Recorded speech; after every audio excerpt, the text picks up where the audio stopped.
turn away from me," she sobbed, scarred and shivering in the bitter Wyoming wind.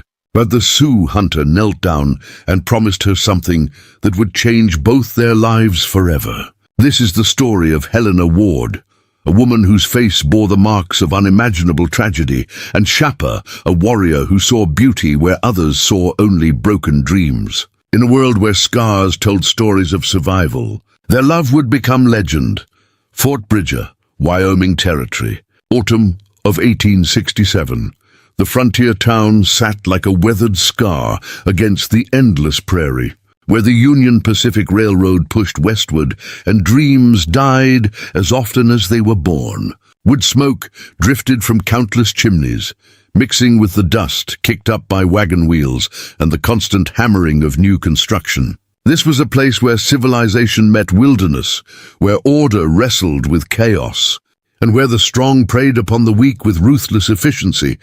The morning sun cast long shadows across the muddy main street, illuminating a scene that had become all too familiar in recent weeks. Near the trading post, a small crowd had gathered around a makeshift platform where the territorial marshal conducted his monthly auctions. Today's offerings included livestock, farming equipment, and something far more troubling. Something that made decent folk turn their eyes away and pretend they saw nothing wrong. On the platform stood three figures that would forever be burned into the memory of anyone who witnessed this moment. The first was Marshal Jeremiah Croft, a man whose badge had long since lost its meaning, whose authority had been corrupted by whiskey and greed. The second was Silas Ward, a broken-down gambler whose debts had finally caught up with him, whose desperation had led him to make choices that would haunt him forever. And the third was Helena Ward, his daughter. Standing in chains like property to be sold, Helena was 23 years old, though the suffering etched into her features made her appear both younger and older simultaneously.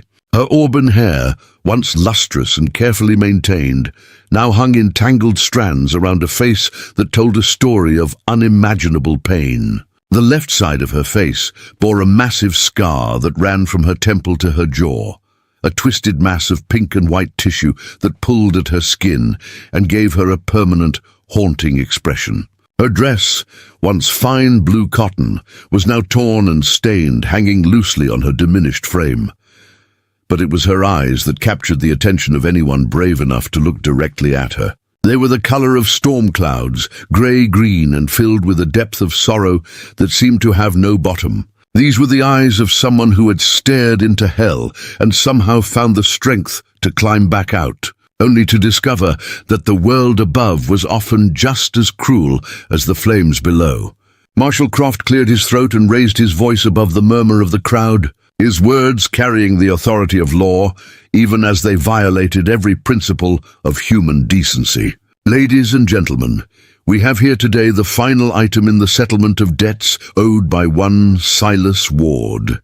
Outstanding gambling debts, unpaid loans, and various other financial obligations have reached the sum of $800. A sum that Mr. Ward finds himself unable to pay through conventional means." The crowd shifted uncomfortably, some nodding in understanding, while others whispered among themselves about the moral implications of what they were witnessing. In the frontier, debt was a serious matter, and the law provided few protections for those who found themselves unable to pay what they owed.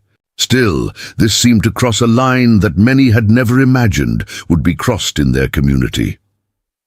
Silas Ward stepped forward, his face a mask of shame and desperate justification. He was a man in his 50s who had aged badly, his once handsome features now puffy and red from too much drink and too little sleep. His clothes were expensive but wrinkled, marking him as someone who had once possessed wealth but had squandered it through poor choices and weaker character. When he spoke, his voice cracked with emotion, though whether from genuine remorse or simple fear was impossible to determine. "This here's my daughter Helena," he announced, his words slurring slightly despite the early hour. "She's been a burden to me since the fire took her looks and her prospects. No man in his right mind would marry her now, not with that face, so she's got no value as a wife. But she's strong, she can work, and she don't eat much. Whoever takes her off my hands will be getting a lifetime of service, and I'll be square with my debts. It's a fair trade, and it's legal under territorial law.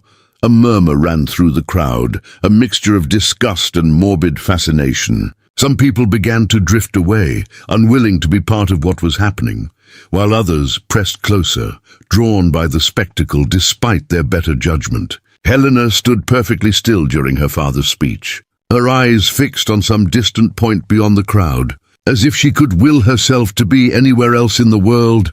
"The bidding will start at $50, Marshal Croft announced, his voice betraying no emotion whatsoever.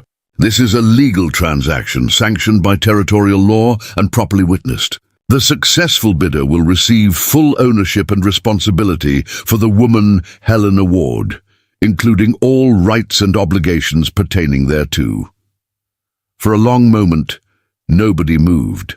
The only sounds were the wind whistling through the gaps between buildings and the distant lowing of cattle in the stockyards. Then slowly, a few hands began to rise as men calculated the potential value of a lifetime of unpaid labor against the social stigma of participating in what was essentially a slave auction.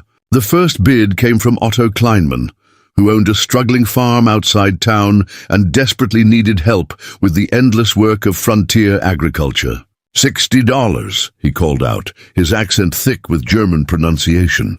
"She looks strong enough for field work, and I need someone to help my wife with the cooking and cleaning." This opened the floodgates, and soon several other bidders joined in. There was Marcus Flynn, who ran a boarding house and saw Helena as unpaid kitchen help. There was Samuel Morrison, whose wife had died the previous winter and who needed someone to care for his 4 young children. Each bid was accompanied by a cold assessment of Helena's potential usefulness, as if she were livestock being evaluated for breeding or slaughter. As the bidding continued, Helena's composure began to crack. She had maintained her dignity through her father's betrayal and the marshal's cold officiating. But hearing herself discussed in terms of monetary value and labor potential finally broke through her defenses. Tears began to slide down her cheeks, cutting tracks through the dust and grime that had accumulated during her night in the jail cell. $120, called out a voice from the back of the crowd, and Helena's blood turned to ice. She recognized that voice immediately, though she had hoped never to hear it again. It belonged to Cornelius Blackwood, a wealthy rancher whose reputation for cruelty toward both animals and people was well known throughout the territory. Blackwood was a man who took pleasure in causing pain, who collected broken things simply for the joy of breaking them further. Blackwood pushed through the crowd, his expensive boots clicking against the wooden platform as he approached Helena with the confidence of a man who had never been denied anything he wanted. He was tall and lean, with sharp features and cold blue eyes that seemed to strip away pretense and expose the vulnerable core beneath. His smile was predatory as he reached out to touch Helena's scarred cheek, causing her to flinch away violently. "Turn away from me," she whispered, her voice barely audible above the wind. "Please, just turn away." But Blackwood only laughed, a sound like breaking glass that made several people in the crowd wince with discomfort. "Oh, I don't think so, my dear. You're going to be my special project. I have such plans for you, such wonderful plans. We're going to have a lot of fun together, you and I." The threat in his words was unmistakable, and Helena felt her knees begin to buckle. She had endured so much already, had survived things that would have destroyed weaker people, but the thought of being completely at Blackwood's mercy was more than she could bear. She closed her eyes and tried to find some place deep inside herself where she could retreat. Some inner sanctuary where his cruelty couldn't reach. That was when the sound of hoofbeats cut through the tension like a knife through silk. Every head turned toward the edge of town, where a lone rider was approaching at a steady pace. Even from a distance, it was clear that this was no ordinary traveler. The horse was a magnificent paint stallion, black and white markings gleaming in the morning sun, and the rider sat with the easy grace of someone who had been born in the saddle, As the rider drew closer, details became visible that caused the crowd to shift uneasily. This was clearly a Native American warrior, his long black hair braided with feathers and leather cords, his clothing a mixture of traditional buckskin and practical frontier wear. He carried himself with quiet dignity and unmistakable strength, radiating a sense of controlled power that made even the most confident men in the crowd reconsider their assumptions about superiority.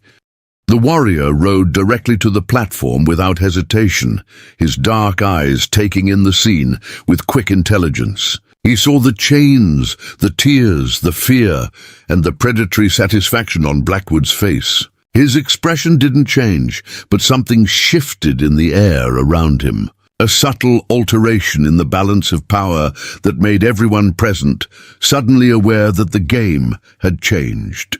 He dismounted with fluid grace and approached the platform, his moccasined feet making no sound on the wooden planks. When he spoke, his voice was deep and calm, carrying the authority of a man who had never needed to raise his voice to command respect. "I am Shapa of the Lakota people. I have come to make an offer." Marshal Croft blinked in surprise, clearly not having expected this development. "Now see here, Indian, this is a legal proceeding between white folks. You got no business here." Shapa's eyes fixed on the marshal with steady intensity, and Croft found himself taking an involuntary step backward. "I have gold," Shapa said simply, reaching into a leather pouch at his belt and producing several coins that gleamed in the sunlight. "I offer $200. The crowd gasped collectively. It was more money than most of them had ever seen at one time, certainly far more than anyone had expected to be offered for Helena. Even Blackwood looked taken aback, though his expression quickly hardened into something ugly and dangerous. "The hell you will!" Blackwood snarled, pushing past Marshal Croft to confront Shapa directly. "I don't know what kind of savage custom you think you're following here, but civilized folks don't sell their women to heathens. Find yourself a squaw from your own kind and leave decent white women alone."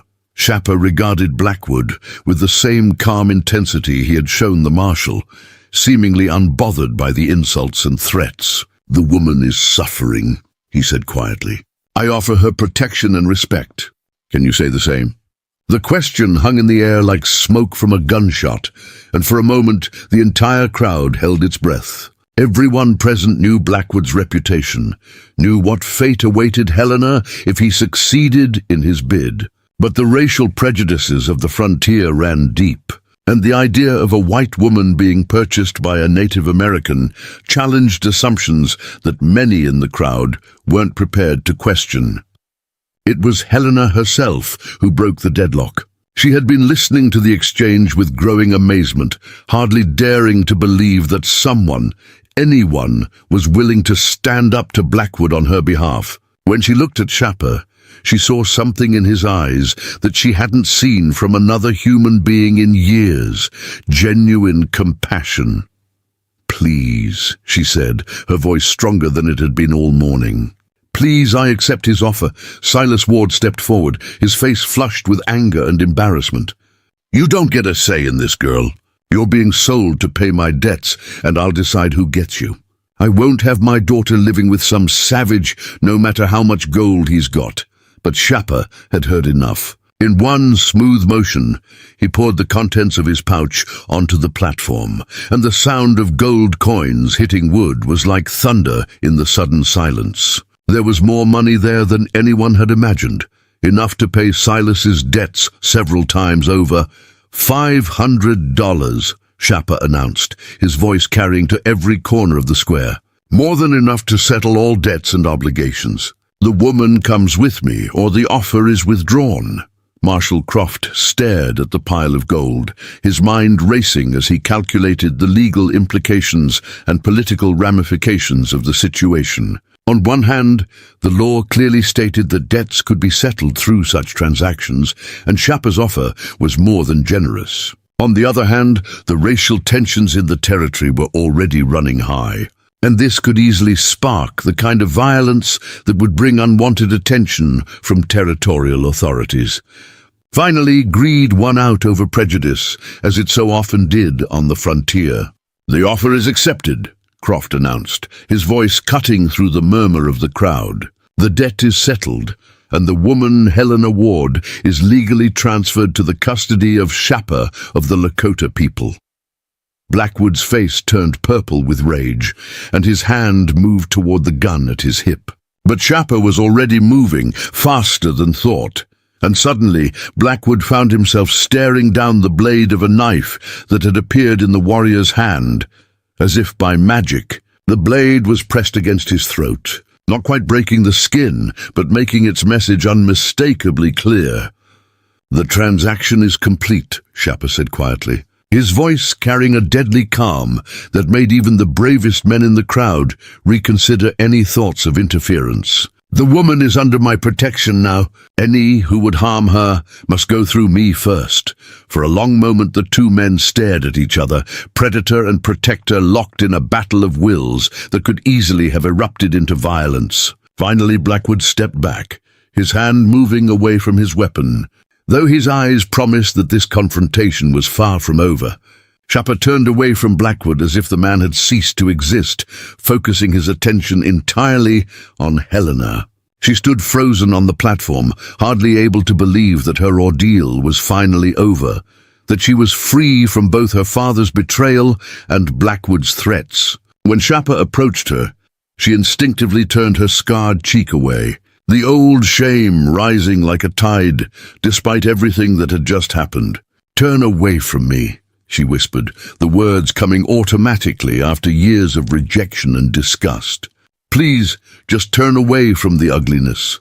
But Shapa did something that no one had done since the fire that had changed her life forever.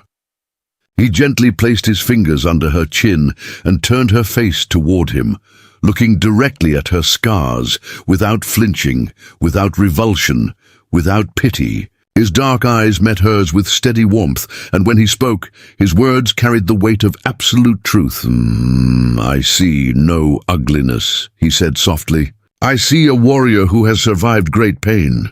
I see strength that has been tested by fire and emerged unbroken. I see beauty that goes deeper than skin, deeper than scars, deeper than the shallow judgments of shallow people." Helena felt something break open inside her chest, some wall that she had built to protect herself from further hurt. Tears began to flow again, but these were different tears. Tears of relief and gratitude, and something that she had thought was lost to her forever: hope. Shapa removed the chains from her wrists with surprising gentleness, his calloused fingers careful not to cause any additional pain to her already abraded skin. Then he removed his own cloak, a beautiful piece of work made from buffalo hide, and decorated with intricate beadwork, and wrapped it around her shoulders. The warmth was immediate and comforting, but it was more than physical warmth. It was the warmth of acceptance, of protection, of belonging. "Come," he said simply, offering her his hand. "We go home now." Helena looked at his outstretched hand for a long moment, hardly daring to reach for it. It represented so many things: freedom from her past, hope for her future, and most frighteningly of all, the possibility of trust. She had been betrayed by everyone who should have protected her, sold like an animal by the father who should have loved her. How could she possibly trust this stranger, no matter how kind he seemed? But as she looked into Shapa's eyes, she saw something that decided the matter for her. She saw patience. He wasn't demanding her trust, wasn't rushing her decision, wasn't treating her choice as if it belonged to him. He was simply offering and waiting and making it clear that whatever she decided would be respected. Slowly, carefully, Helena reached out and placed her hand in his. His fingers closed around hers with gentle strength, and for the first time in years, she felt truly safe. Together, they walked toward his horse, leaving behind the crowd of watchers, the platform of shame, and the life that had brought her nothing but pain. As Shapa helped her mount his horse, settling her securely in front of him, Helena caught a glimpse of her father's face in the crowd. Silas Ward was staring at the pile of gold coins with an expression of mixed satisfaction and regret, already calculating how quickly he could lose this newfound wealth at the poker tables. He didn't even look at his daughter as she rode away, didn't acknowledge that he had just sold his own flesh and blood to pay for his gambling debts.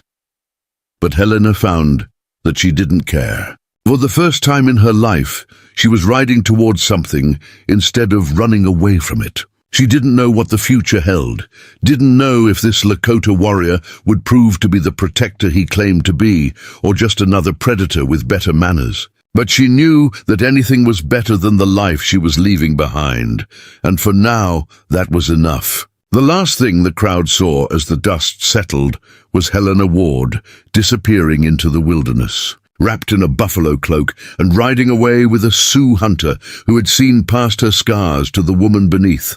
Some shook their heads in disgust, others whispered prayers for her safety. But all of them knew they had witnessed something unprecedented in the harsh social order of the frontier.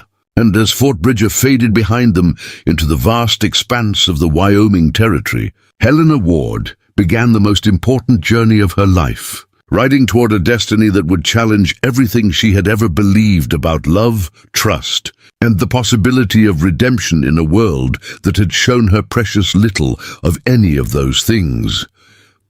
The rhythmic sound of hoofbeats against the hard-packed earth created a steady drumbeat that seemed to match Helena's racing heart as they rode away from Fort Bridger. With each mile that passed, the oppressive weight of her former life lifted slightly, though she remained tense in Shappa's arms, uncertain of what lay ahead. The buffalo cloak wrapped around her shoulders carried the scent of sage and wood smoke, foreign yet oddly comforting, like a promise of warmth in a world that had shown her nothing but cold indifference. Shappa rode with the easy confidence of a man who knew every rock, every stream, every hidden path in this vast wilderness. His strong arms formed a protective circle around Helena without making her feel trapped or confined, a delicate balance that spoke to his understanding of wounded creatures. Behind them, the smoke from Fort Bridger's chimneys grew fainter until it disappeared entirely, swallowed by the endless expanse of prairie grass and rolling hills that stretched toward distant mountains. For the first hour, neither of them spoke. Helena was too overwhelmed by the sudden change in her circumstances to form coherent thoughts, while Shappa seemed to understand that she needed time to process what had happened. The silence between them wasn't uncomfortable, but rather filled with unspoken questions and tentative hopes. Helena found herself stealing glances at the man who had appeared like an answer to a prayer she hadn't dared to voice. His face was strong and angular, with high cheekbones that spoke of noble heritage and dark eyes that seemed to see everything without judgment. His long black hair was braided with small bones and feathers, each one telling a story she couldn't yet read. There was a scar running along his jaw, barely visible beneath his bronze skin, evidence that he too had known violence and survived it. Most remarkably, when he looked at her, his gaze never wavered from her eyes, never dropped to examine her disfigured cheek with the morbid curiosity she had grown to expect. As the sun climbed higher in the sky, casting sharp shadows across the landscape, Shappa guided his horse toward a small grove of cottonwood trees that clustered around a clear-running stream. The sound of water bubbling over smooth stones was like music after the harsh voices and cruel laughter of the auction. Here, surrounded by nature's beauty, the ugly transaction that had freed her seemed like something from a nightmare rather than a memory that was only hours old. "We rest here," Shappa said, his voice breaking the peaceful silence. "The horse needs water, and you need time to think."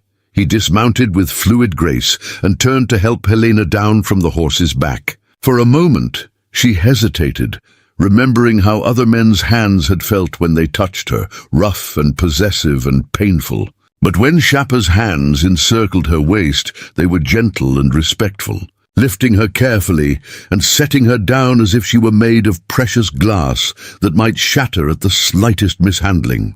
Helena's legs were unsteady beneath her, partly from the long ride, but mostly from the emotional upheaval of the morning. She swayed slightly, and Shappa's hand moved to steady her elbow, but he released her the moment she regained her balance. Even that small gesture spoke volumes about his character. showing a consideration for her autonomy that she had never experienced before.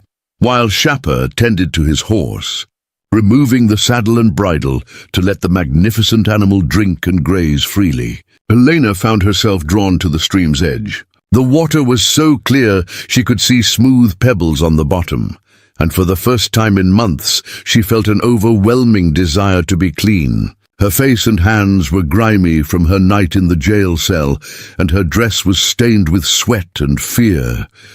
"The water is safe," Shappa said, noticing her longing gaze.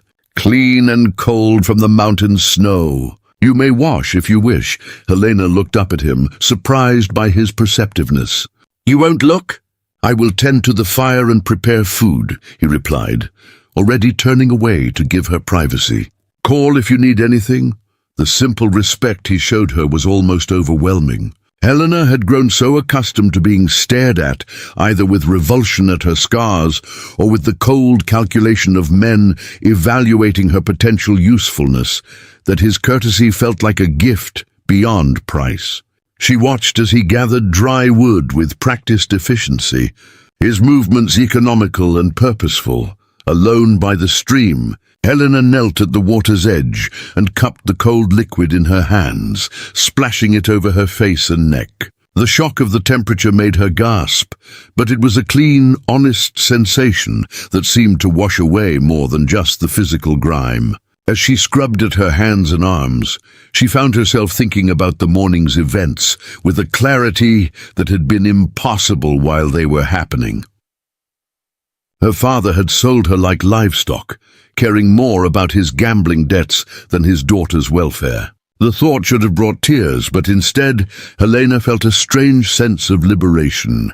For years, she had tried to be the dutiful daughter, accepting his blame for the fire that had scarred her, believing his cruel words about her worthlessness. Now finally, she was free of his poisonous influence, though the scars he had left on her soul would take much longer to heal than those on her face. As she dried her hands on a relatively clean section of her dress, Helena became aware of wonderful smells drifting from Shappa's small fire. He had produced fresh bread from his saddlebags, along with strips of dried meat and some kind of tea that smelled of herbs and honey. Her stomach growled loudly, reminding her that she hadn't eaten since the previous day. "Come," Shappa called softly. "Food is ready." Helena approached the fire hesitantly, still uncertain of her place in this new dynamic. Shappa had spread a blanket on the ground and arranged the food with care, even producing a tin cup for the tea. When she sat down across from him, maintaining what she hoped was a respectful distance, he handed her a portion of bread with some of the dried meat. "Thank you," she said quietly, her voice barely audible above the crackling of the fire. Shappa nodded acknowledgement, but said nothing more, allowing her to eat in peace. The food was simple but delicious, seasoned with herbs she couldn't identify, but which complemented the smoky flavor of the meat perfectly. The tea was warm and soothing, with a slight sweetness that reminded her of wildflower honey. As they ate, Helena found herself stealing glances at her rescuer, trying to understand what motivated him to help a stranger, especially one whose appearance made most people uncomfortable. Everything about him spoke of quiet strength and deep wisdom, from the way he moved with unconscious grace to the patient manner in which he waited for her to speak first. "Why did you help me?" she finally asked, the question that had been burning in her mind since he had first appeared at the auction. Shappa considered her words for a long moment, his dark eyes reflecting the dancing flames of the fire. "In my tribe, we believe that all beings are connected, that the suffering of one affects the whole. When I saw your pain, I felt it as my own. But I'm not of your people," Helena protested. "I'm white, and my people have not been kind to yours." "The color of skin does not determine the color of the heart," Shappa replied simply. "You were in need, and I had the means to help." Nothing else mattered. His words were so matter-of-fact, so free of the racial hatred that poisoned so many interactions on the frontier, that Helena felt tears pricking at her eyes. She had grown so accustomed to being judged by her appearance, both her race and her scars, that his acceptance felt almost too good to be true. Before we jump back in, tell us where you're tuning in from, and if this story touches you, make sure you're subscribed, because tomorrow I've saved something extra special for you. What happens now? She asked, voicing her greatest fear. What do you expect from me? Shappa's expression softened slightly, and for the first time she saw what might have been a hint of sadness in his eyes. I expect nothing. You are free to choose your own path. If you wish to return to your people, I will take you to the nearest settlement. If you wish to stay with me, you will be welcome in my village. But the choice is yours alone.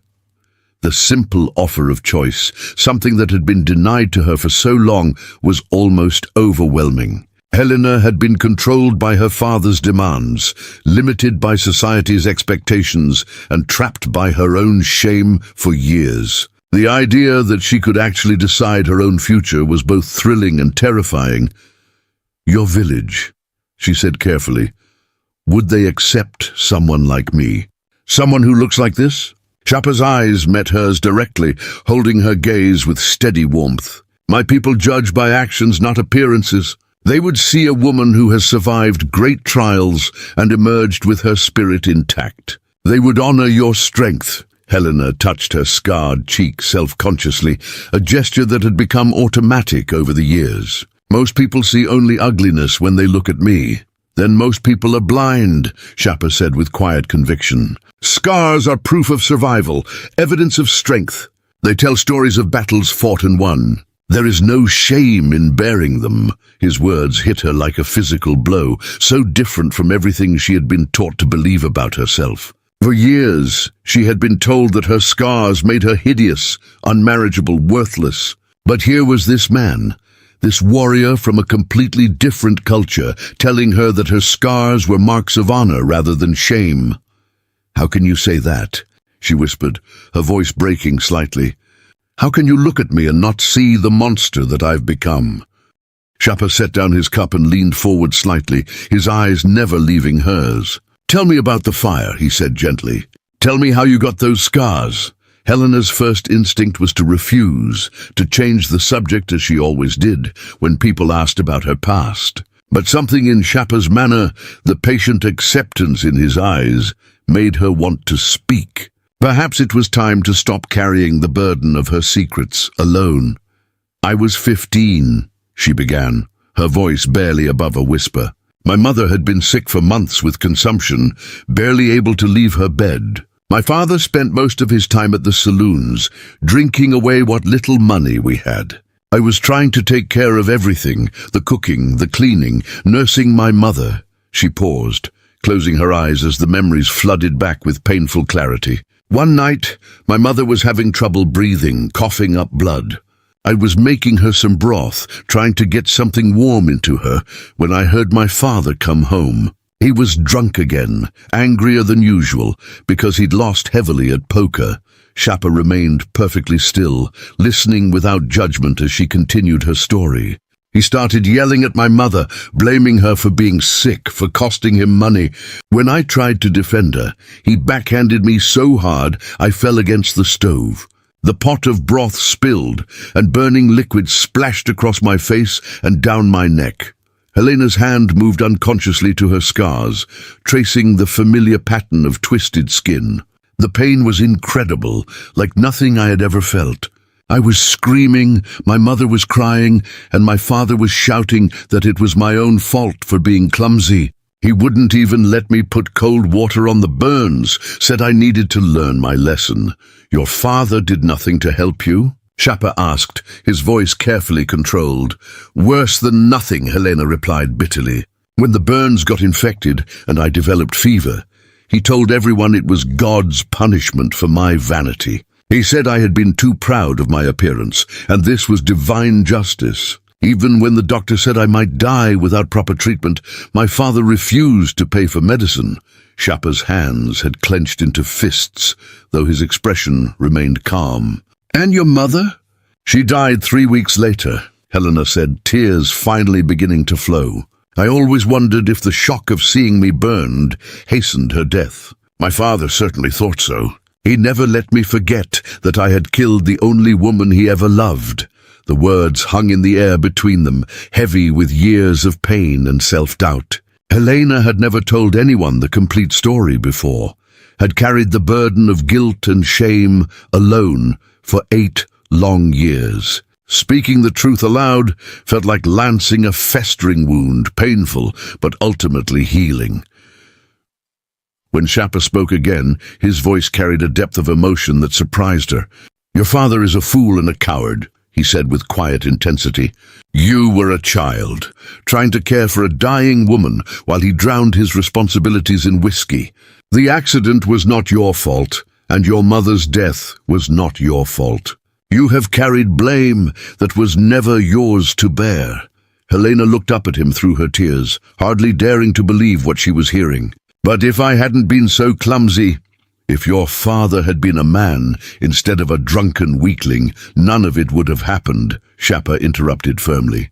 "If he had cared for his family instead of his gambling, your mother would have had proper medical attention, and you would have been safe from harm. The fault lies with him, not with a 15-year-old girl trying to keep her family together." The absolute conviction in his voice broke something loose inside Helena's chest, some tight knot of self-hatred that had been choking her for years. She had spent so long accepting blame that wasn't hers, believing lies about her own worth, that hearing the truth spoken with such certainty felt like a revelation. "I've been so angry," she whispered, surprising herself with the admission. "Not just at my father, but at God, at the world, at myself. I've spent 8 years hating my own reflection, believing I deserved to be alone and unloved." "Anger is natural," Shapa said gently, "but it becomes poison if you hold it too long. My people have a saying, a man who carries anger is like a man who grasps a burning coal with the intent of throwing it at someone else. He is the one who gets burned." Helena wiped at her tears with the back of her hand, leaving streaks in the dust on her cheeks. "How do you let go of something that's been part of you for so long?" "Slowly," Shapa replied. "One day at a time, one choice at a time, and not alone. Healing is easier when there are others to share the burden." As if summoned by his words, a red-tailed hawk circled overhead, its cry echoing across the prairie. Shapa looked up and smiled slightly, as if the bird had delivered a message meant just for him. "That is Wakinyano Yate, the Thunder Being's messenger. He says the storm is passing and clear skies are coming." Helena followed his gaze, watching the magnificent bird ride the wind currents with effortless grace. There was something peaceful about the sight, something that spoke of freedom and endless possibilities. For the first time in years, she allowed herself to imagine a future that didn't revolve around hiding from the world. "If I came with you to your village," she said carefully, "what would be expected of me? I don't know your customs, your language, your ways of doing things. You would learn as all children learn through watching and doing," Shapa replied. "My people are patient teachers, and there is no shame in not knowing what you have never been taught. As for what would be expected, only that you contribute what you can and respect the harmony of the community. And if I couldn't adapt, if I was too different, too damaged?" Shapa's eyes crinkled slightly at the corners, the first hint of amusement she had seen from him. "Everyone is damaged in some way. The trick is learning how to make your broken pieces fit together in a way that still works. My grandmother always said that the most beautiful pots are the ones that have been cracked and mended with gold." His words painted a picture so different from the harsh judgment of white society that Helena felt a flutter of hope in her chest. Could there really be a place where her scars would be seen as proof of strength rather than evidence of unworthiness? Could she possibly find acceptance among people who had every reason to distrust and despise her race? As if reading her thoughts, Shapa added quietly, "There will be those in my village who question my decision to bring a white woman among us. Some have lost family members to your people's bullets and diseases. Their anger is as real and justified as yours. But my word carries weight, and once they see your heart, They will understand why I chose to help you. The sun was beginning its descent toward the western horizon, painting the sky in shades of gold and rose that reminded Helena of her mother's favorite dress. It seemed appropriate somehow, as if her mother's spirit was giving her blessing to this new beginning. Helena had spent so many years living in the shadow of her past that she had forgotten how to hope for the future. "I would like to see your village," she said finally, her voice stronger than it had been all day. "I would like to learn your ways, if you think your people would have me." Shapa's smile was like sunrise breaking over the mountains, transforming his serious features with warmth and joy. "They will have you," he said with quiet confidence. "And you will find that home is not a place on a map, but a feeling in your heart. You have been homeless long enough, Helena Ward. It is time for you to come home." 3 days of riding through increasingly wild and beautiful country had brought them to the edge of Shapa's territory, where the rolling prairie gave way to foothills covered in pine and aspen. Helena had never seen landscapes so magnificent, with crystal streams cascading down rocky slopes and eagles soaring overhead in endless blue skies. Each mile they traveled seemed to take her further from the civilized world she had known and deeper into a realm where different rules applied. Where the harsh judgments of white society held no power, the transformation in Helena during those 3 days had been remarkable to witness. Away from the cruel stares and whispered comments that had plagued her in Fort Bridger, she had begun to relax in ways that surprised even herself. Her shoulders no longer hunched defensively forward, and she had stopped automatically turning her scarred cheek away when Shapa spoke to her. The constant tension that had been her companion for 8 years was slowly melting away like snow in spring sunshine. Shapa had proved to be an ideal traveling companion, pointing out landmarks and wildlife with the enthusiasm of someone sharing treasured secrets. He taught her the names of plants and birds in his native tongue, laughing gently at her attempts to master the unfamiliar sounds. His patience seemed unlimited, and his respect for her dignity never wavered. Even when helping her down from the horse or offering assistance with difficult terrain. On the morning of the 4th day, they crested a ridge, and Helena gasped at the sight that spread below them. Nestled in a protected valley beside a wide, clear river was a collection of teepees and earth lodges that seemed to grow organically from the landscape itself. Smoke rose lazily from cooking fires, horses grazed in carefully tended meadows, and people moved about their daily tasks with the unhurried grace of those who lived in harmony with their environment. "Welcome to my home," Shapa said quietly, pride evident in his voice. "This is the village of the Minikoju, the planters by the water.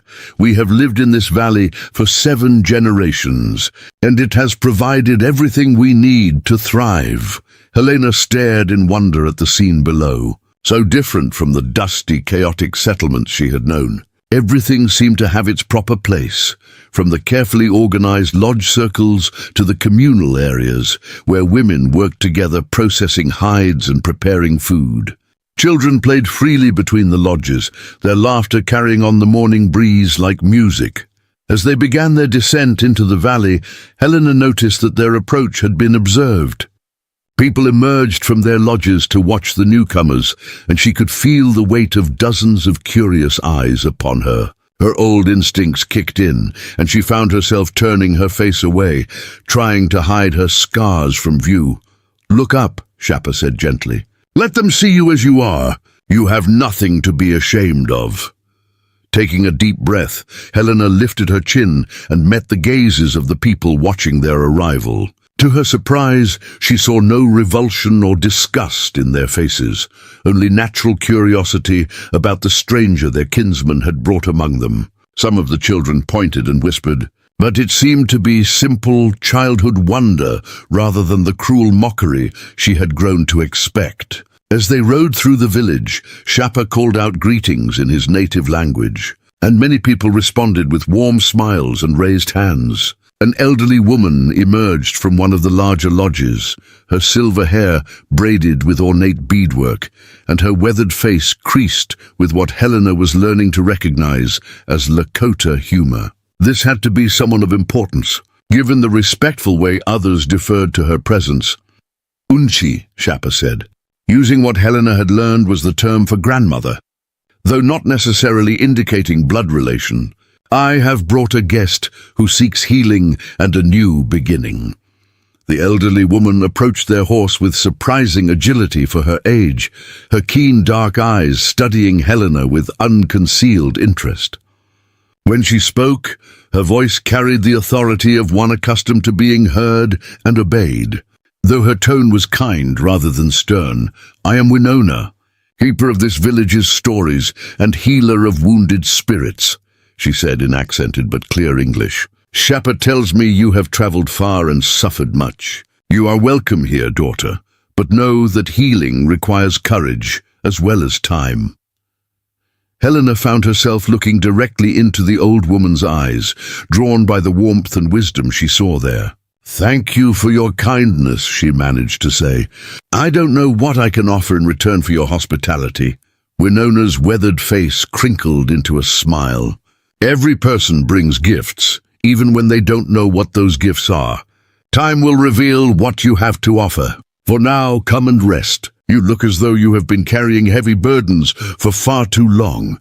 Shapa helped Helena dismount, and she found herself surrounded by a small group of women who seemed genuinely interested in making her comfortable. They spoke among themselves in rapid Lakota, occasionally including Helena, with smiles and gestures that needed no translation. Despite the language barrier, their intent was clearly friendly, and Helena felt some of her tension beginning to ease. A young woman about Helena's own age stepped forward, her glossy black braids decorated with small silver ornaments that caught the sunlight.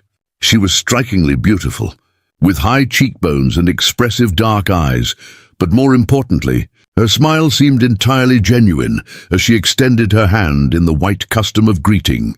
I am Ayana, she said in careful English. I help Winona with healing work. Shapa sent word ahead that you might be coming, and we have prepared a place for you to stay while you decide what path you wish to follow. Helena shook the offered hand, marveling at the casual acceptance these people showed toward a complete stranger. I'm Helena. I don't know your customs or your language, but I'm willing to learn if you're willing to teach. Siana's smile broadened. Learning is the best way to honor a new home. Come, I will show you where you can rest and clean yourself properly. Then when you are ready, Winona wishes to speak with you about your journey and your hopes for the future. As they walked through the village, Helena noticed details that spoke to the careful organization and deep wisdom of these people. The lodges were positioned to take advantage of natural windbreaks and drainage, while still allowing for easy communication between families. Gardens flourished in protected spots, growing corn, beans, and squash in the traditional pattern that maximized both nutrition and soil health. Children ran freely but respectfully, clearly taught from an early age to consider the needs of the community alongside their own desires. Women worked together on various tasks, their conversation punctuated by laughter and the sharing of advice. Men maintained weapons and tools with the kind of meticulous care that spoke to their role as protectors and providers. Your village is beautiful, Helena said sincerely. Everything seems so peaceful, so well ordered. Order comes from understanding everyone's place and role, Ayana replied. But it is not rigid order. We adapt as circumstances require, always seeking balance between individual needs and community good. It is a way of living that your people might find strange. Helena thought of Fort Bridger with its constant conflict and competition, where the strong preyed upon the weak without consequence. My people could learn much from yours, she said quietly. Ayana led her to a small but comfortable tipi that had been erected near the river's edge, positioned to provide both privacy and easy access to water. Inside, Helena found buffalo robes arranged for sleeping, a small fire pit for warmth, and various containers holding what appeared to be personal care items. This is yours for as long as you need it, Ayana explained. The women have provided soap made from yucca root, which is gentle on sensitive skin, and clothing more suitable for our climate than what you are wearing.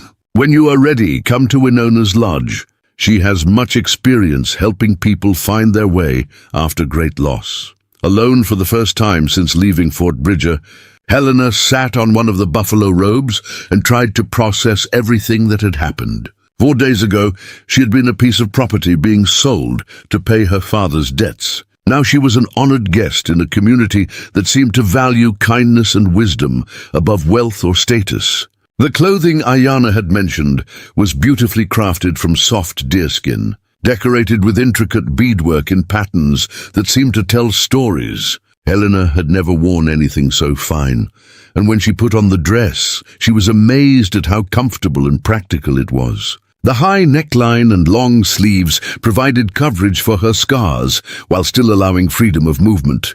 After washing in the river and braiding her hair in a simple style that kept it out of her face, Helena made her way to Winona's lodge. The structure was larger than most, with symbols painted on the hide walls that seemed to glow in the late afternoon light. When she announced herself, Winona's voice invited her to enter. The interior of the lodge was warm and welcoming, filled with the scent of sage and sweet grass. Winona sat beside a small fire, working on what appeared to be a complex piece of beadwork. She gestured for Helena to sit across from her, then set aside her work and fixed her guest with a penetrating stare. "Tell me about your pain," Winona said, without preamble. "Not the scars on your face, which are obvious, but the scars on your spirit, which are often deeper and harder to heal." Helena was taken aback by the directness of the question, but something about Winona's manner made evasion seem both impossible and pointless. "I've spent 8 years believing I was worthless," she said slowly. "My father told me I was cursed, that no man would ever want me, that I brought nothing but trouble to everyone around me. And you believed these lies because they came from someone who should have protected you," Winona observed. "The wounds inflicted by family cut deepest because we expect love from those who share our blood." Helena nodded, surprised by how accurately the old woman had identified the source of her deepest pain. "How do you know so much about healing hearts?" "Because I was once broken myself," Winona replied matter-of-factly. "When I was younger than you are now, soldiers came to our winter camp. They killed my husband and my 2 sons, burned our lodges, scattered our horse herds. I survived, but I wished I had died with them." The casual way Winona spoke of such devastating loss left Helena speechless. She had thought her own suffering was unique, but here was someone who had endured far worse and somehow found the strength to help others heal. "For 3 years I carried nothing but hatred and despair," Winona continued. "I spoke to no one, ate only what was forced upon me, wished for death every morning when I woke. The people of my village cared for me as they would care for a sick child, waiting for my spirit to return from the dark place where it had fled." "What brought you back?" Helena asked softly. "A vision quest," Winona replied. "My brother finally forced me to go into the wilderness to seek guidance from the spirits. I was angry with him, angry with the Creator, angry with life itself. But after 4 days without food or water, when I was ready to die, I had a dream." The old woman's eyes grew distant as she remembered. "I saw my husband and sons standing in a beautiful meadow filled with flowers. They were healthy and whole, and they were smiling. My eldest son spoke to me and said, 'Mother, we are at peace.' But you are choosing to live in the darkness when you could choose to live in the light. Our love for you has not ended, but your love for yourself must begin again." Helena felt tears pricking at her eyes as she listened to Winona's story. "And that changed everything?" "Not everything, and not immediately," Winona said with a slight smile. "Healing is not magic, child. It is work, hard work that must be chosen every day. But the vision showed me that I could honor my lost loved ones by helping others who were lost. I could transform my pain into medicine for wounded spirits. Is that what you're offering me?" Helena asked. "Medicine for my wounded spirit? I'm offering you truth, Winona replied. You are not worthless. You are not cursed. You are not responsible for the cruelty of others or the accidents of fate. You are a woman of strength and courage who has survived terrible trials. Now you must learn to see yourself as the Creator sees you, not as your father taught you to see yourself. The words hit Helena like physical blows, each one chipping away at the wall of self-hatred she had built around her heart. I don't know how to do that, she whispered. I don't know how to stop hating what I see in the mirror. Then we will teach you, Winona said simply. It will not be easy, and it will not be quick. But if you are willing to do the work, we will help you find your way back to yourself. Over the following days, Helena began to experience life in the Lakota village in ways that challenged everything she thought she knew about community and belonging. She was assigned simple tasks that contributed to the group's welfare, starting with helping the women prepare food and tend to the children. At first, she was clumsy and uncertain, but no one showed impatience with her mistakes. The children in particular seemed drawn to her despite her scars. They would follow her around the village, chattering in Lakota and English, teaching her words and games with the unconscious generosity of youth. One little girl named Taka, whose name meant deer, seemed especially attached to Helena, often bringing her wildflowers or pretty stones she had found. Why do the children like me? Helena asked Ayana one evening as they worked together preparing hides for winter clothing. They don't seem bothered by my appearance. Children see with their hearts, not their eyes, Ayana explained. They sense your gentleness, your sadness, your need for friendship. Adults often lose that ability, but children are still wise enough to recognize a kindred spirit. Helena found this perspective both comforting and challenging. If children could see past her scars to her essential self, perhaps other people could learn to do the same. But it would require her to believe in her own worth first, something that still felt impossible most days. The turning point came during her second week in the village, when a group of warriors returned from a hunting expedition with disturbing news. They had encountered a cavalry patrol near the territorial border, and the soldiers had been asking questions about a missing white woman who had been kidnapped by savages. The description they gave matched Helena perfectly. "It's my father," Helena said when Shapa brought her the news. "He must have convinced the authorities that I was taken against my will. He's probably hoping to get his gold back, or maybe he's working with Blackwood to cause trouble for your people." Shapa's expression was grim as he considered the implications. "The soldiers will not care about the truth if they believe one of their women is being held captive. They will come here with guns and demands, and blood will be shed." Helena felt the familiar weight of guilt settling on her shoulders. Once again, her presence was bringing danger to innocent people. "I should leave," she said quietly. "I should go back and tell them the truth, that I came here willingly.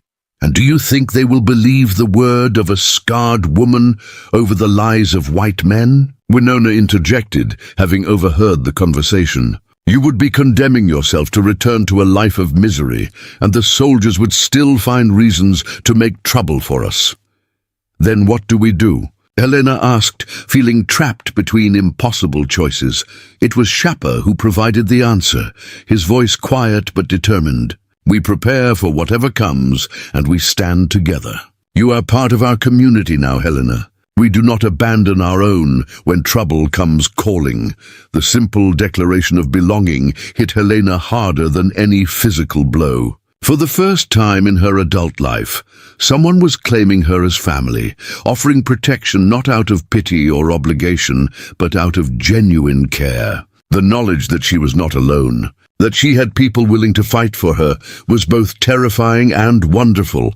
As the village prepared for the possibility of conflict, Helena found herself assigned to help with the children and elderly, ensuring they would be safe if violence erupted. The responsibility felt overwhelming, but also strangely empowering. These people trusted her with their most precious members, saw her as capable and reliable despite her limited experience with their ways. The night before the expected arrival of the cavalry patrol, Helena sat by the river with Winona, watching the stars reflect in the dark water. The old woman had been teaching her traditional songs and stories, helping her understand the spiritual beliefs that gave the Lakota such strength in the face of adversity.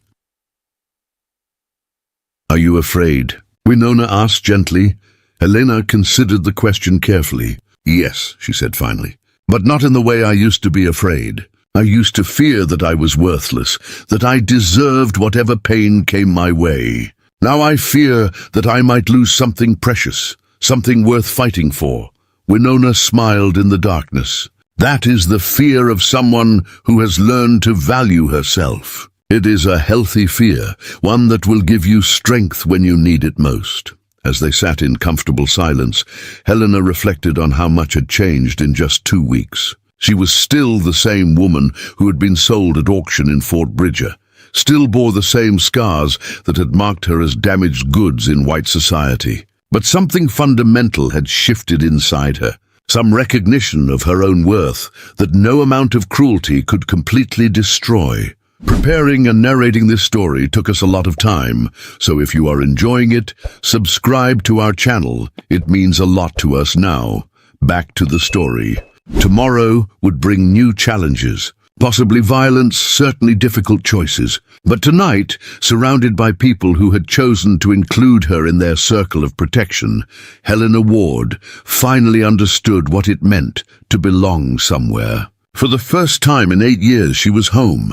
The morning sun had barely crested the eastern mountains when the sound of approaching horses echoed through the valley like thunder rolling across the plains. Helena stood with the other women and children on a hill overlooking the village, her heart pounding as she watched a column of blue-uniformed cavalry soldiers ride into view. Even from this distance, she could see the tension in their formation, the way their hands rested near their weapons. Ready for violence at the first sign of resistance, Captain Marcus Thornfield led the patrol with the rigid bearing of a career military man who had spent too many years fighting Indian wars on the frontier. His weathered face bore the permanent scowl of someone who saw enemies everywhere, and his pale eyes held the cold calculation of a man who viewed all Native Americans as obstacles to be removed rather than people to be respected. Behind him rode 20 seasoned troopers, their Spencer rifles gleaming in the morning light. Helena watched as Shappa and the other village leaders walked out to meet the soldiers, their movements deliberate and non-threatening, despite the weapons they carried. She could see the careful diplomacy in their posture, the way they positioned themselves to show strength without appearing aggressive. These were men who understood that one wrong word or gesture could ignite a conflict that would destroy everything they held dear. "Stay hidden," Winona whispered to Helena, placing a restraining hand on her arm as she started to move forward. "Let our men handle this first. If they need you to speak, they will call for you. But revealing yourself too soon could make things worse for everyone." From their concealed position, Helena could hear the conversation taking place below, though the distance made individual words difficult to distinguish. Captain Thornfield's voice carried clearly, however, its harsh tone leaving no doubt about his intentions. He was not here for negotiation or peaceful discussion. He was here to retrieve what he considered stolen property. "I am Captain Thornfield of the United States Army," the officer announced in a voice that brooked no argument. "I'm here on official business regarding the kidnapping of a white woman named Helena Ward. We have reliable information that she is being held in this village against her will." Shappa stepped forward, his own voice calm, but carrying the authority of a war chief speaking for his people. "I am Shappa, and I welcome you to our village in peace. No one is held here against their will. All who live among us do so by choice, including any white visitors we may have." Captain Thornfield's expression darkened at what he clearly considered evasion. "I don't have time for Indian double talk. The woman was taken from Fort Bridger 3 weeks ago by one of your warriors. Her father has demanded military intervention to secure her return." "Her father?" Shapa repeated, and Helena could hear the contempt in his voice, even from her hiding place. The same man who sold his daughter to pay gambling debts? The same man who watched her suffer for years without lifting a finger to help? The captain's face flushed red with anger at this challenge to his assumptions. What a father does with his property is his own business. What matters is that a white woman is being held by savages, and I'm here to take her back where she belongs. It was at this moment that Helena made a decision that would change everything. Despite Winona's restraining hand and the urgent whispers of the other women, she stood up and began walking down the hill toward the confrontation. She could feel every eye in the village turning toward her, could sense the collective intake of breath as her choice became clear. "There's no need for threats or violence," Helena called out, her voice carrying across the valley with surprising strength. "I'm Helena Ward, and I'm here by my own choice." The transformation in Captain Thornfield's demeanor was immediate and telling. His angry scowl softened into what he probably thought was paternal concern, though Helena could see the calculating coldness behind his eyes. This was a man who had already decided how this story would end, regardless of what she might say. "Miss Ward," he said, dismounting and approaching her with exaggerated gentleness. "Thank God you're alive. Your father has been beside himself with worry ever since you were taken. We're here to bring you home safely." Helena almost laughed at the absurdity of the lie. Her father had never worried about her safety in his life, had in fact been the source of most of the danger she had faced. But she could see that Captain Thornfield either believed the fiction or found it convenient to pretend he did. "I wasn't taken anywhere," Helena said clearly, making sure her words carried to every soldier in the patrol. "I came here willingly after being rescued from a forced auction where my father was selling me to pay his gambling debts. These people have shown me nothing but kindness and respect." The captain's expression hardened again, and Helena could see him reassessing the situation. A willing departure was much more complicated than a simple kidnapping, both legally and morally. But she could also see that he wasn't prepared to let inconvenient facts interfere with his predetermined course of action. "Miss Ward, I understand you may have developed sympathies for your captors," he said, in the patronizing tone men used when they wanted to dismiss women's opinions. "It's a well-documented phenomenon among kidnapping victims. But you're clearly not thinking rationally. These savages have obviously filled your head with lies and threats." Helena felt a familiar surge of anger at being told her own mind was unreliable. But this time the emotion felt clean and righteous rather than self-destructive. "My mind is perfectly clear, Captain. Clearer than it's been in years. I know the difference between captivity and freedom, between cruelty and kindness. I'm free here in ways I never was in white society. Look at yourself," Captain Thornfield said, gesturing at her traditional dress and braided hair. "They've turned you into one of them, made you forget your own people, your own race. This is exactly the kind of corruption we're here to prevent." Helena looked down at her deerskin dress, beautifully crafted and decorated with symbols that had meaning she was still learning. She thought of the hands that had made it, the women who had welcomed her as a sister, the children who saw past her scars to her heart. "If learning to see myself as worthy of respect and love is corruption," she said quietly, "then I'm grateful to be corrupted." Behind Captain Thornfield, she could see the other soldiers shifting uncomfortably in their saddles. Some of them looked troubled by the conversation, as if they had expected to find a terrified captive begging for rescue rather than a composed woman defending her choices. But she could also see harder faces among them, men who wouldn't care about her wishes, even if they believed them genuine. It was then that Helena noticed a familiar figure among the soldiers, and her blood turned to ice in her veins. Cornelius Blackwood sat his horse near the back of the formation, no longer wearing his expensive civilian clothes, but dressed in military gear that looked borrowed or hastily acquired. His presence here explained everything, from the patrol's aggressive approach to Captain Thornfield's unwillingness to accept her words at face value. "I see you've brought reinforcements," Helena said, her voice carrying a new edge of steel. Tell me, Captain, is it military policy to accept guidance from men like Blackwood when conducting official operations? Captain Thornfield's eyes flicked briefly toward Blackwood before returning to Helena, and she saw guilt flash across his features. Mr. Blackwood has been instrumental in providing information about your whereabouts. He's shown commendable concern for your welfare. Helena's laugh was harsh and bitter. Concern for my welfare? Captain, Blackwood was the highest bidder at the auction where my father sold me. His concern extends only to recovering what he considers his purchased property. This revelation sent a visible shock through the patrol, and Helena could see doubt creeping into several faces. Even in the frontier army, where morality was often flexible, the idea of a slave auction involving a white woman crossed lines that many soldiers wouldn't be comfortable defending. That's enough lies from the savage lovers, Blackwood snarled, finally pushing his horse forward to join the confrontation. Captain, you're letting yourself be deceived by Indian trickery. The woman is clearly not in her right mind, corrupted by months of living among heathens. She needs to be taken back to civilization for proper medical treatment. Helena turned to face Blackwood directly, and for the first time since the fire had scarred her face, she felt no urge to hide her damaged features. The man who had once terrified her now seemed smaller somehow, his power diminished by her newfound understanding of her own worth.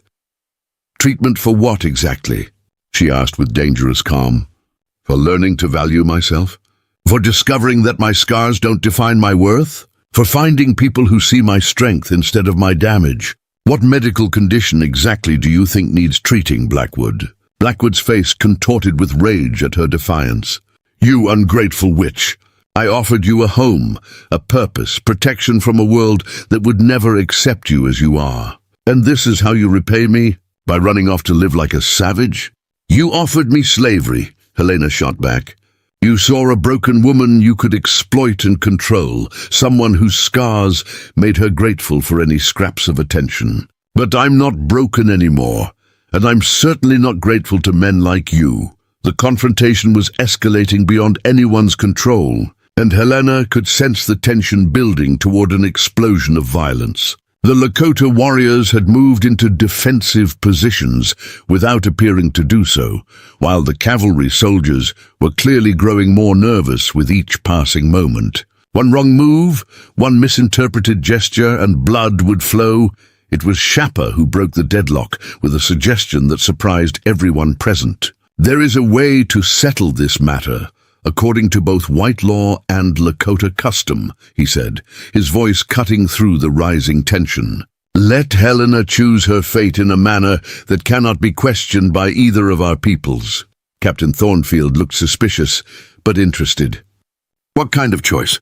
A formal declaration before witnesses from both cultures, Shappa explained. Helena will state her intentions clearly in front of representatives of both our peoples. If she chooses to leave with you, we will not stop her. If she chooses to stay with us, you will respect that decision and leave in peace. And why should we trust the word of savages? Blackwood interjected, but Captain Thornfield held up a hand to silence him. Because, the captain said slowly, if we force her to come with us against her stated wishes, it becomes kidnapping under federal law. And if she makes her choice freely in front of military witnesses, no one can claim she was coerced. Helena could see the calculation behind his words. If she chose to return with the soldiers, the captain would be a hero who rescued a kidnapped white woman. If she chose to stay with the Lakota, he could report that he had given her every opportunity to return, and she had refused, absolving him of further responsibility. I accept those terms, Helena said before anyone else could object. But I want my father here to witness my choice. Since he's the one who started this mess, he should see how it ends. Captain Thornfield nodded slowly. Blackwood, ride back to Fort Bridger and bring Silas Ward here. We'll make camp and wait for his return. But I warn you all, he added, his voice hardening, if this turns out to be some kind of trick, if any harm comes to my men while we're here, I'll burn this village to the ground. No harm will come to your men if they offer no provocation, Shappa replied with quiet dignity. We are a peaceful people who wish only to live in harmony with our neighbors." As the soldiers set up their camp at a respectful distance from the village, Helena found herself surrounded by the Lakota women and children who had become her new family. They didn't question her decision to face this challenge publicly, didn't try to convince her of what choice to make. They simply offered their support and prepared for whatever consequences might follow. "Are you certain about this path?" Winona asked as they sat together in the Elders' Lodge that evening. "Once you make your declaration public, there will be no taking it back.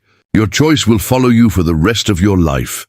Helena considered the question carefully, thinking about everything that had brought her to this moment. 3 weeks ago, she'd been a woman without hope, convinced that her scars made her unworthy of love or respect. Now she was surrounded by people who valued her for who she was, rather than how she looked, who had shown her that healing was possible even after the deepest wounds. "I've never been more certain of anything," she said finally. "These people saved my life in every way that matters. How can I abandon them now when they need my support?" Winona smiled, her weathered face creasing with approval.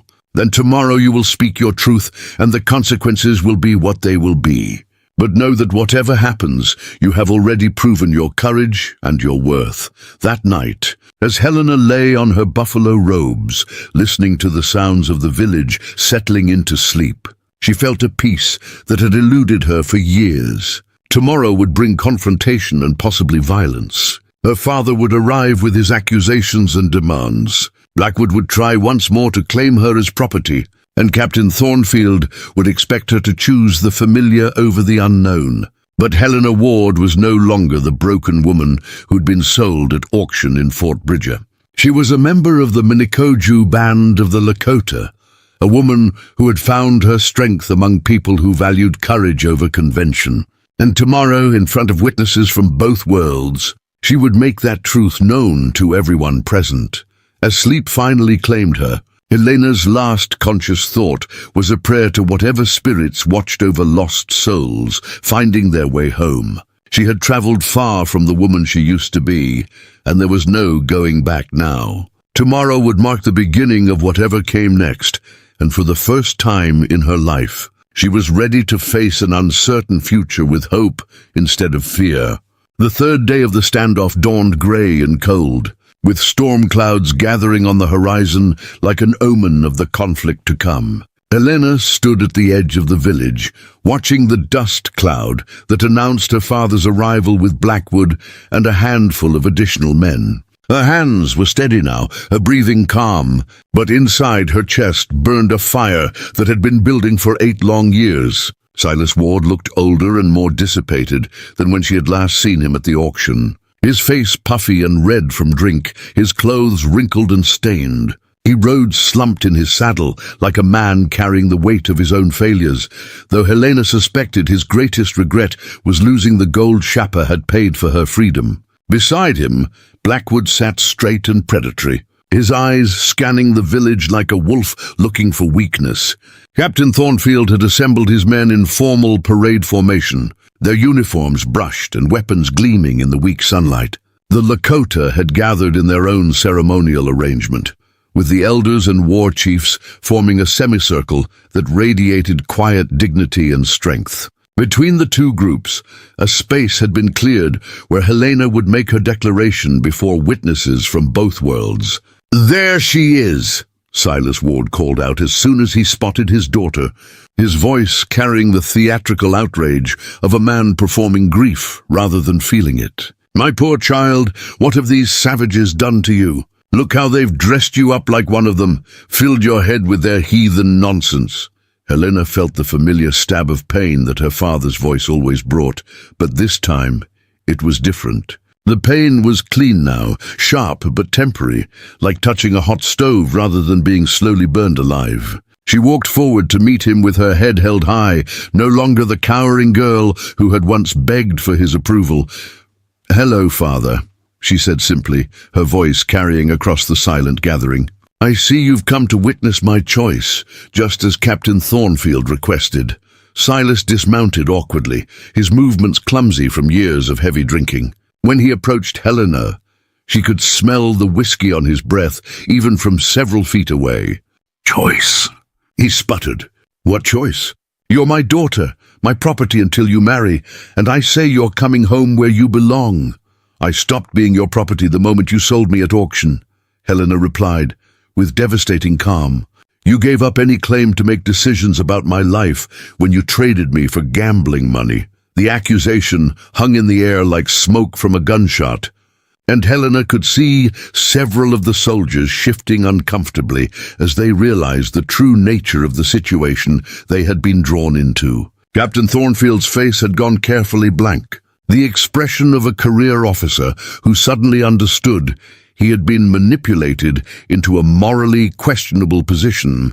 "You ungrateful little witch," Silas snarled, his pretense of paternal concern dropping away like a discarded mask. "After everything I did for you, keeping you fed and housed even after you became too ugly for any decent man to want, this is how you repay me? By running off with savages and making me look like a fool?" "You made yourself look like a fool," Helena said, her voice growing stronger with each word. "You made yourself look like a man who would sell his own child to pay for his vices. I didn't run away, Father. I was rescued from the hell you created for me." Blackwood spurred his horse forward, his patience finally exhausted by the verbal sparring. "Enough of this nonsense," he barked. "Captain, the woman is clearly not in her right mind. Her scars have obviously affected her thinking. She needs to be taken back to civilization for proper medical treatment, whether she wants it or not." It was Shappa who responded to this latest threat, stepping forward with the quiet authority of a war chief defending his people. "The woman's mind is clear and her words are true. She has found healing here that your civilization never offered her. What medical treatment do you propose for a spirit that has learned to soar?" "Don't you dare speak to me, savage!" Blackwood snarled, his hand moving toward his weapon. "You kidnapped a white woman and corrupted her mind with your heathen practices. That's a hanging offense in civilized territory." The tension that had been building for 3 days finally snapped like an overstretched rope. Warriors stepped forward to support their chief. Soldiers raised their weapons in response, and for a moment it seemed that blood would inevitably flow across the valley grass. Helena felt time slow around her as she realized that men would die because of her, that the people who had shown her nothing but kindness would pay with their lives for the privilege of protecting her. "Stop," she said, her voice cutting through the rising chaos like a blade through silk. "All of you, just stop." The power in her words surprised even herself, carrying an authority she had never known she possessed. Both groups of armed men paused, weapons half raised, as Helena walked to the center of the clearing, where everyone could see and hear her clearly. "You want to know my choice?" she called out, her voice carrying to every corner of the gathering. "You want to know where I belong and who has the right to claim me? Then listen carefully, because I'm only going to say this once." She turned first to face her father, this man who had brought her into the world but had never truly been a parent to her. "Silas Ward, you were my father by blood, but you forfeited any claim to that title when you chose whiskey and gambling over your daughter's welfare. You blamed me for my mother's death, blamed me for my scars, blamed me for every misfortune that befell you. You taught me to hate myself, to believe I was worthless, to accept cruelty as my natural lot in life." Silas's face went pale at the public cataloguing of his failures, but Helena wasn't finished with him yet. "When your debts finally caught up with you, you sold me like livestock to pay for your vices. You stood on that platform and told a crowd of strangers that I was worthless, damaged goods fit only for hard labor. You took money for your own flesh and blood and walked away without a backward glance." She turned next to Blackwood, this predator who had seen her vulnerability as an opportunity for exploitation. "And you, Cornelius Blackwood, you saw a broken woman you could purchase and control, someone whose scars made her grateful for any attention, no matter how cruel. You spoke of making me your special project, of having fun with me. You wanted to own a human being for your own twisted pleasure." Blackwood's face was twisted with rage, but Helena's voice rode over his attempted interruption. You enlisted military help not to rescue a kidnapped woman, but to recover what you considered your purchased property. You've manipulated good soldiers into becoming enforcers for your private vendettas. Finally, she turned to address Captain Thornfield and his men. These representatives of the law and order that were supposed to protect the innocent. Captain, you and your men came here believing you were rescuing a captive white woman from savage kidnappers. But what you found instead is a woman who chose freedom over slavery, dignity over degradation, love over hatred. The question you must ask yourselves is this: will you use your authority to enforce justice, or will you become tools of oppression? The silence that followed her words was absolute, broken only by the wind whistling through the valley and the distant call of a hawk circling overhead. Helena could feel the weight of dozens of eyes upon her, could sense the shifting emotions of the crowd as her words sank in and changed the fundamental nature of the confrontation. "My choice is this," she continued, her voice now steady as stone. "I choose the people who saw past my scars to my spirit. I choose the community that valued my strength over my damage. I choose the culture that taught me I was worthy of respect and love. I choose Shapa, who knelt before a scarred and broken woman and saw not damaged goods, but a warrior who had survived the fire." She walked to Shapa's side, taking his offered hand with a gesture that spoke louder than any words. "I choose the Lakota as my people, this valley as my home, and this man as my husband if he will have me. I reject the world that taught me to hate myself, the society that saw me as property to be bought and sold, the civilization that measured my worth by my appearance rather than my character." The declaration sent shockwaves through both groups of witnesses, though the reactions were dramatically different. Among the Lakota, there were smiles and nods of approval, a collective sense that justice had been served and honor upheld.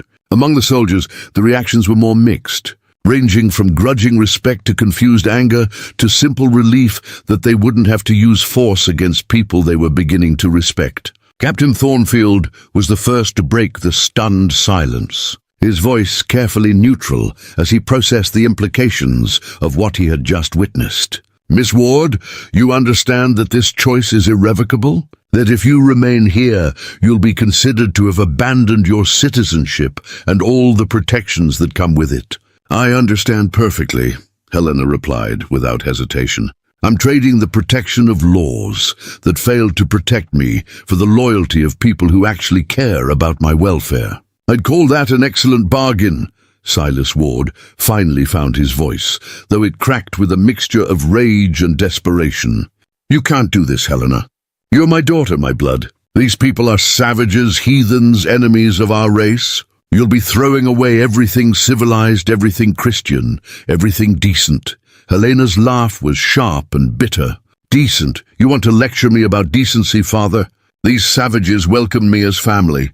These heathens taught me that I had value beyond my usefulness to men. These enemies showed me more Christian charity in 3 weeks than I received in 8 years of your so-called civilization."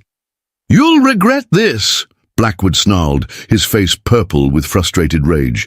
"When winter comes and these animals can't protect you, when their primitive ways leave you sick and starving, you'll come crawling back begging for civilized treatment. And when you do, I'll make sure you remember the price of defying your betters." It was this threat that finally pushed Shapa beyond the limits of his diplomatic patience. In one fluid motion, he stepped between Blackwood and Helena, his hand resting on the war club at his belt.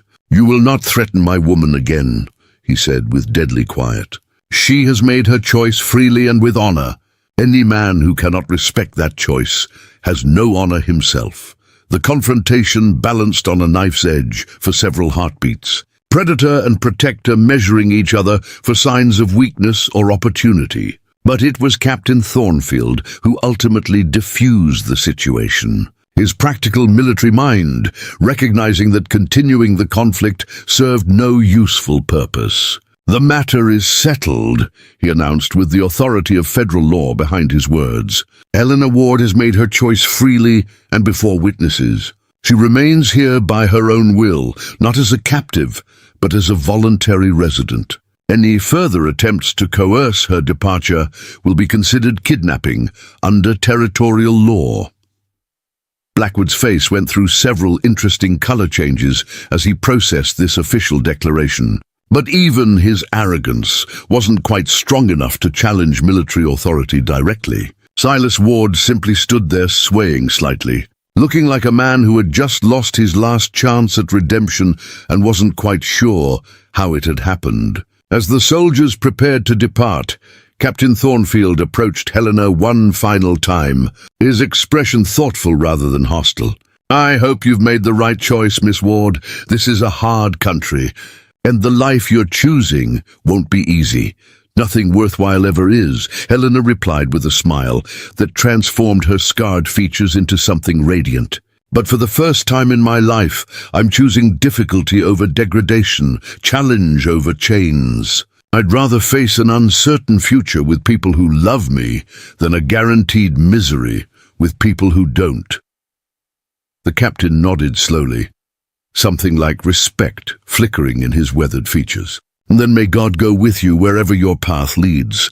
As the cavalry patrol rode away, taking with them the last representatives of Helena's old life, she felt a weight lift from her shoulders that she hadn't even realized she was carrying. The confrontation she had dreaded for weeks was over, and she had emerged not just victorious, but transformed.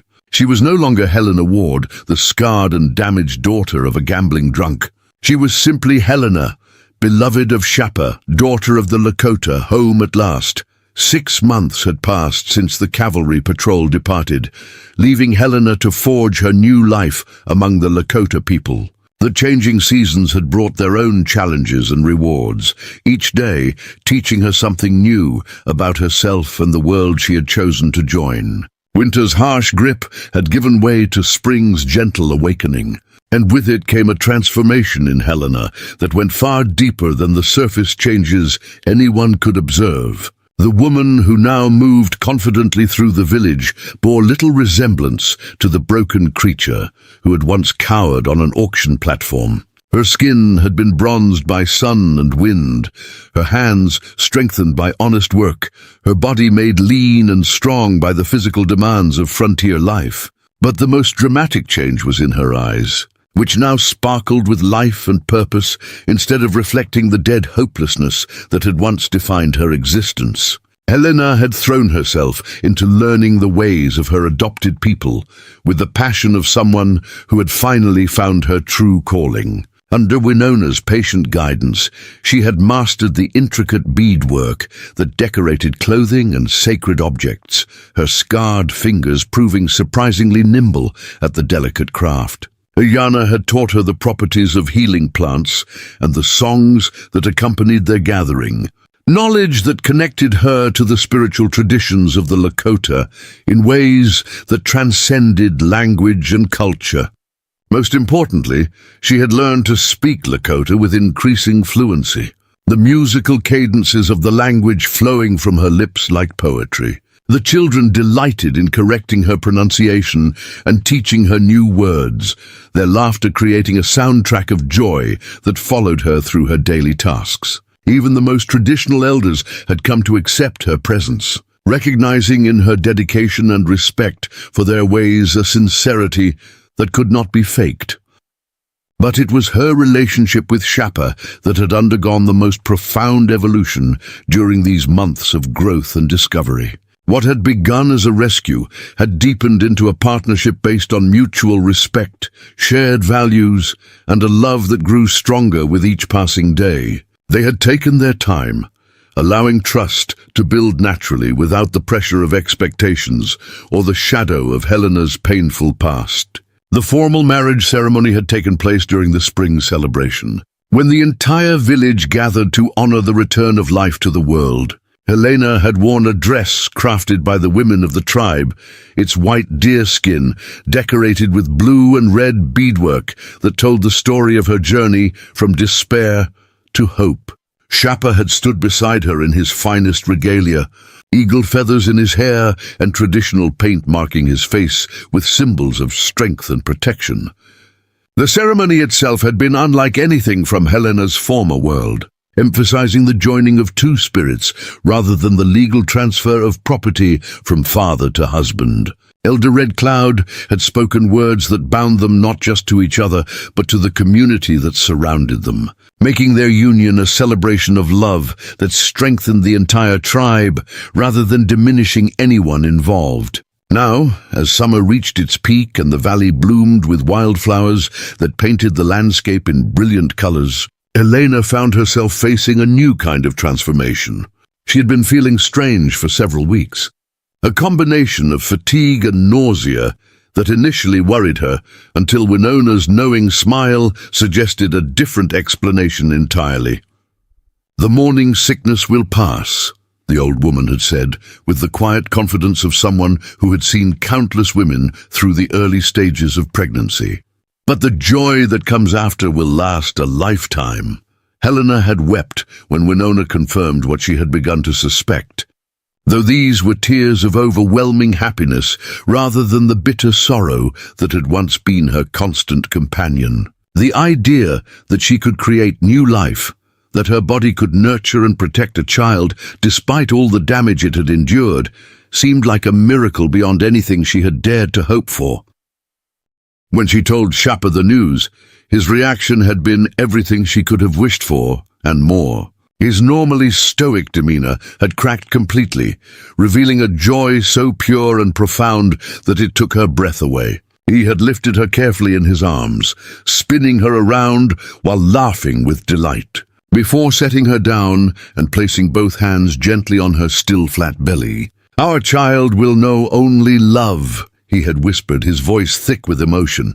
No cruel words, no harsh judgments, no shame about their appearance or their heritage. They will grow up knowing they are wanted, valued, and protected by people who would die before allowing harm to come to them. The promise had meant more to Helena than all the gold in the world, representing not just security for their unborn child, but validation of the choices that had brought them to this moment. She thought of her own childhood, poisoned by her father's resentment and cruelty, and felt fierce determination that no child of hers would ever experience such rejection. As her pregnancy progressed and began to show, Helena found herself becoming something of a celebrity within the village. Pregnant women were considered especially blessed by the spirits, and everyone seemed eager to share in the joy of new life coming into their community. The children were particularly fascinated, constantly asking questions about the baby and offering to help with whatever tasks might be needed. "Will the baby look like you or like Shapa?" little Tacha asked one afternoon as they gathered berries together in the hills above the village. Helena smiled at the innocent question, thinking of all the complications it represented. "The baby will look like both of us," she said carefully. "And they will be beautiful no matter what features they inherit. Will they have marks like yours?" Tacha continued with the fearless curiosity of childhood. Helena touched her scarred cheek thoughtfully. "I don't know," she said honestly. "But if they do, they will learn that scars are proof of survival, evidence of strength. They will never be taught to be ashamed of their appearance." It was a conversation that stayed with her as the months passed and her body changed to accommodate the new life growing within her. Helena often found herself talking to her unborn child, sharing the stories and songs she was learning, promising adventures and security in equal measure. The baby seemed to respond to these conversations, kicking more vigorously when she sang or spoke in Lakota, as if already recognizing the language of their people. The birth came in late autumn, when the leaves had turned brilliant gold and red, painting the valley in colors that seemed to celebrate the arrival of new life. Helena had labored through the night with Winona and Ayana attending her, their skilled hands and soothing voices providing comfort during the most intense hours of pain and effort. When the baby finally emerged into the world, crying lustily and demanding attention, Helena felt her heart expand in ways she hadn't known were possible. The child was perfect, with Shapa's dark hair and strong features, but Helena's grey-green eyes that seemed to hold ancient wisdom even in their first moments of life. "A daughter," Winona announced with satisfaction, placing the cleaned and wrapped infant in Helena's arms. She will be a warrior like her mother, strong and brave and beautiful. Helena stared down at her daughter's face, marveling at the tiny perfection of her features and the fierce grip of her small fists. "Hello, little one," she whispered, tears of joy streaming down her cheeks. "Welcome to the world. You are so loved, so wanted, so precious." When Shapa was allowed into the lodge to meet his daughter, his expression transformed into something Helena knew she would remember for the rest of her life. This strong warrior, who had faced cavalry soldiers and hostile enemies without flinching, was brought to tears by the sight of his tiny daughter sleeping peacefully in her mother's arms. "She is perfect," he said in wondering tones, reaching out to stroke the baby's soft cheek with one gentle finger. "What shall we call her?" Helena had been thinking about names throughout her pregnancy, wanting to choose something that honored both cultures while being beautiful in its own right. "I was thinking Ayana Ohitika," she said softly. "Eternal blossom the brave." Shapa's smile was radiant as he considered the name. In Lakota tradition, names carried deep significance, often reflecting the hopes and dreams parents held for their children. "Ayana Ohitika," he repeated, testing the sound. "Yes, that is perfect. She will grow strong and bloom eternally, like the love that brought her into being." As the seasons turned and little Ayana grew from infant to toddler, Helena marveled at how completely her life had been transformed. The child was indeed growing up knowing only love and acceptance, surrounded by a community that valued her mixed heritage as a bridge between two worlds rather than a source of confusion or shame. Ayana's first words had been a mixture of English and Lakota, reflecting the bilingual household in which she was being raised. She called Helena Mama, but Shapa At, the Lakota word for father, and seemed equally comfortable with both languages as she developed her vocabulary. The village children adored her, including her in their games and treating her as a beloved little sister. One afternoon, as Helena watched her 3-year-old daughter playing with a group of children by the river, she felt a presence beside her and turned to find Winona settling onto the grass with the careful movements of advancing age. The old woman's eyes were bright with wisdom and affection as she observed the playing children. "Do you ever regret your choice?" Winona asked quietly, her gaze still fixed on the children's games. Helena considered the question seriously, thinking back over the years that had brought her to this moment. She thought of the auction platform where her father had sold her, the terror she had felt at Blackwood's threats, the moment when Shapa had knelt before her and promised protection. She thought of all the pain and shame she had carried for so long, and how completely it had been replaced by joy and purpose. "Never," she said with absolute conviction. "Not for a single moment. This life, this love, this family, this community, it's everything I never dared to dream I could have." Winona nodded with satisfaction. The spirits knew what they were doing when they guided Shapa to that auction. Sometimes the greatest gifts come wrapped in the most painful packages, and it takes courage to unwrap them and claim what was always meant to be ours. As the sun began to set over the valley, painting the sky in shades of rose and gold, Helena called to her daughter, "Ayana, time to come home for supper." The little girl came running, her dark braids flying behind her and her face bright with the pure joy of childhood. She launched herself into Helena's arms with the absolute trust of a child who had never known rejection or cruelty, who had been loved from her first breath and would be loved until her last.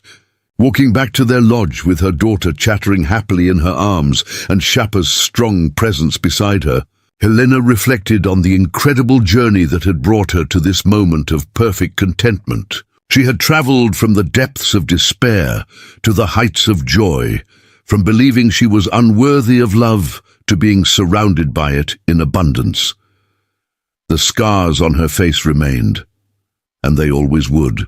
But they no longer defined her or limited her possibilities. They were simply part of her story, proof of her survival and strength, evidence of how far she had traveled from the broken woman she had once been. In learning to love herself as she was, she had opened her heart to receiving love from others, creating a cycle of healing that had transformed not just her own life, but the lives of everyone around her. As the stars emerged in the darkening sky and the sounds of the village settled into evening routines, Helena Ward, now Helena Winyanohitika, brave woman, knew with absolute certainty that she had found her true home at last. Love had conquered all the forces that had tried to destroy her, and in choosing to trust in that love, she had claimed a destiny more beautiful than anything she could have imagined in her darkest hours. Up next, you've got 2 more standout stories right on your screen. If this one hit the mark, you won't want to pass these up. Just click and check them out, and don't forget to subscribe and turn on the notification bell so you don't miss any upload from us.